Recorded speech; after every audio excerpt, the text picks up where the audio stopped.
Bonjour Catherine. Bonjour Brigitte, bonjour Hugues et bonjour à tous. Et merci de témoigner parce que vous affirmez n'avoir jamais voulu d'enfant. Oui, alors je ne regrette pas de ne pas avoir eu d'enfant, effectivement. C'est vers plutôt l'âge de 20 ans, 25 ans où je me suis dit que je ne voulais pas d'enfant. J'ai rencontré quelqu'un qui n'était pas prêt non plus et puis voilà. Enfin bon, il y a eu différentes raisons, mais je reviens sur ce que vous avez dit avec Hugues. Effectivement, moi j'ai cherché à comprendre pourquoi. Du côté de la lignée maternelle, effectivement, il y avait la peur d'être femme, d'être mère. Bon, pour X raisons, je ne vais pas détailler là. C'est un travail que j'ai fait et actuellement, je me suis retrouvée confrontée à aborder la lignée masculine par rapport au fait, pour d'autres raisons que je vais vous poser la question, mais et qui m'a fait prendre conscience que si j'ai pas eu d'enfant, ça vient aussi de la lignée paternelle et pas que maternelle, parce qu'il peut y avoir eu du patriarcat, des hommes plus ou moins avec différentes raisons, maltraitance, volage, incestueux, etc. Donc qui a fait que moi j'ai été l'éponge de la famille. Donc tout ça je l'ai porté et qui explique que tant que je n'avais pas un peu nettoyer tout ça, dans cette vie-là, je n'étais pas faite pour avoir des enfants. Donc, je ne regrette absolument pas. Pour revenir à la création, j'étais co-créatrice d'autres choses. Parce qu'effectivement, à l'âge vers 40 ans, j'ai vu une psychologue de la maternité et j'ai trouvé que c'était très intéressant. Elle m'a parlé création, parce que moi je suis plus âgée, là j'ai 57 ans et effectivement comme vous avez très justement dit, j'ai compris grâce à ce qu'elle m'a dit que j'étais sur une autre création. Donc j'ai écrit sur ma vie pendant 3 ans et donc j'ai accouché de mon histoire. Voilà, donc je suis ravie et si ça vous intéresse, Brigitte, je peux vous l'envoyer par mail, mon petit livre. Je l'ai pas fait éditer, mais je peux vous l'envoyer en PDF si ça vous intéresse, à l'adresse de Sud Radio, si ça vous intéresse. Bien sûr, enfin vous allez déjà nous raconter parce que c'est important ce que vous dites. Hein. Vous avez, c'est ce que Hugues Rennes souvent nous dit, hein, c'est-à-dire que vous n'avez pas procréé, mais vous avez créé, vous vous êtes créé. Hein. Exactement, et ça a été le déclic lorsqu'on m'a dit tu peux être créatrice autrement, tu peux transmettre autrement. Et j'ai effectivement été dans la transmission pour des jeunes autrement parce que je me suis rendu compte que on pouvait apporter du bonheur à des personnes de par l'écoute, de par la bienveillance, que parfois être parent ne va pas l'apporter forcément, puisqu'on va être plus sur les besoins primaires. Je ne parle pas de toutes les familles, attention, hein. Toutes les problématiques familiales qu'on entend, et puis il y a des familles très bien, mais moi j'ai sort d'une famille quand même avec 3 enfants, donc je suis la seule à pas avoir d'enfants. Mais je pense que je porte beaucoup les mémoires familiales et puis je suis très sensible au dysfonctionnement. Faites ce que je dis, faites pas ce que je fais, ou alors on fait des enfants mais finalement on les écoute pas. On fait parce qu'on a l'instinct aussi égoïste de faire des enfants. On dit que de pas avoir d'enfants on est égoïste, mais d'en faire pour moi il y a aussi une part d'égoïsme.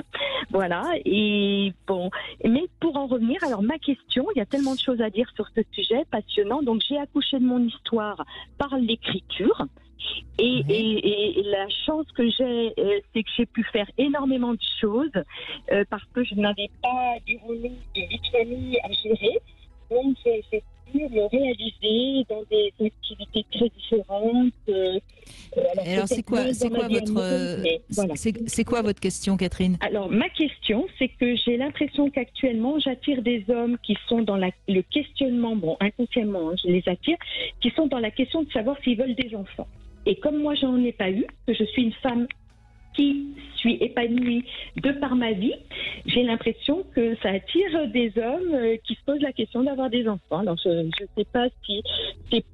Alors, il ne faut pas que je pense à eux, il faut que je pense à moi. Pourquoi? Est-ce que ça va m'aider aussi dans mon cheminement amoureux ou pas?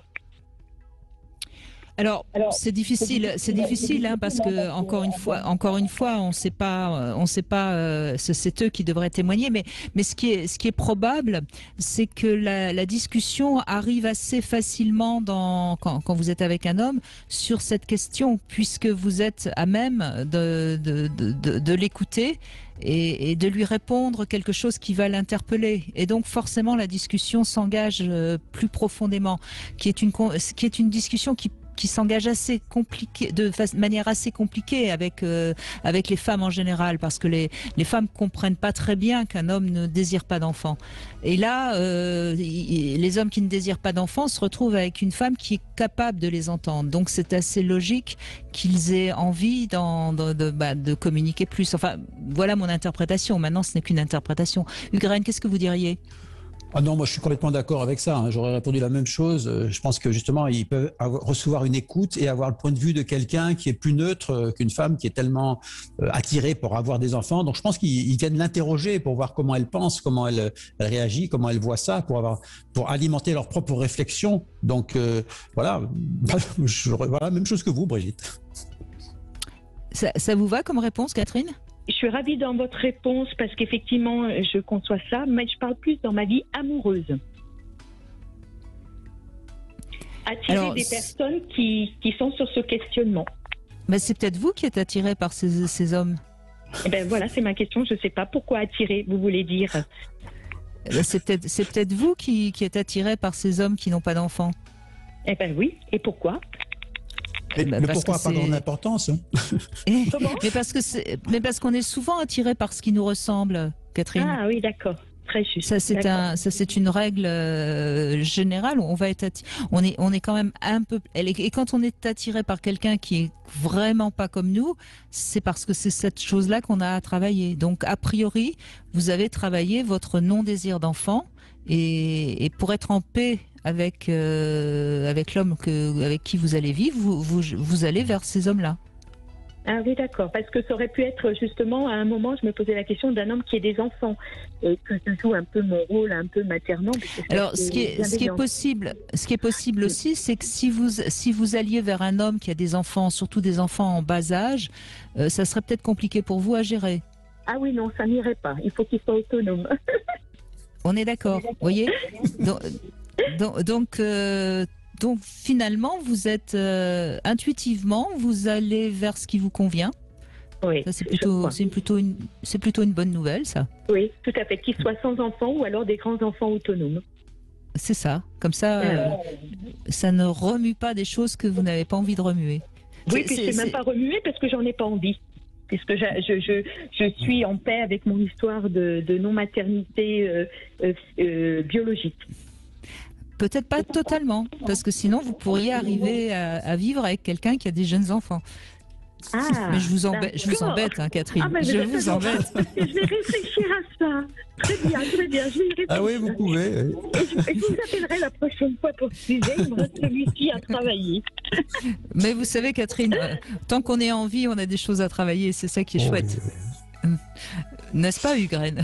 Oui, oui. Et puis je crois qu'en effet, moi je suis tout à fait d'accord avec cette idée que cette rencontre de Catherine avec ces hommes l'oblige, elle, à dire son sentiment à ces hommes. Je ne parle pas de la sexualité, je parle du fait qu'ils se rencontrent et qu'en dehors de la sexualité, il y a quand même des discussions et elle doit être obligée de partager justement son point de vue, d'écouter d'autres points de vue et que cette élaboration de part et d'autre fait un peu grandir en chacun quelque chose de mieux construit, de plus clair. Donc je crois que cette rencontre n'est pas du tout par hasard, en effet, et que c'est entendre ce que vous disent ces hommes, ce qu'ils apportent à votre réflexion et vous dire ce qui va apporter des choses à leur propre réflexion. Et c'est comme ça qu'on construit quelque chose. Entre vous et eux, il y a cette chose qui se mûrit ensemble, peut-être que ponctuellement, parce que c'est peut-être des amours pas très constants, mais quelque chose qui se construit et qui vous fait progresser l'un et les autres. Ouais, super. Donc, continuez sur votre chemin. Vous êtes sur la bonne voie, Catherine. Je suis sur la bonne voie. Merci à vous. Infiniment merci.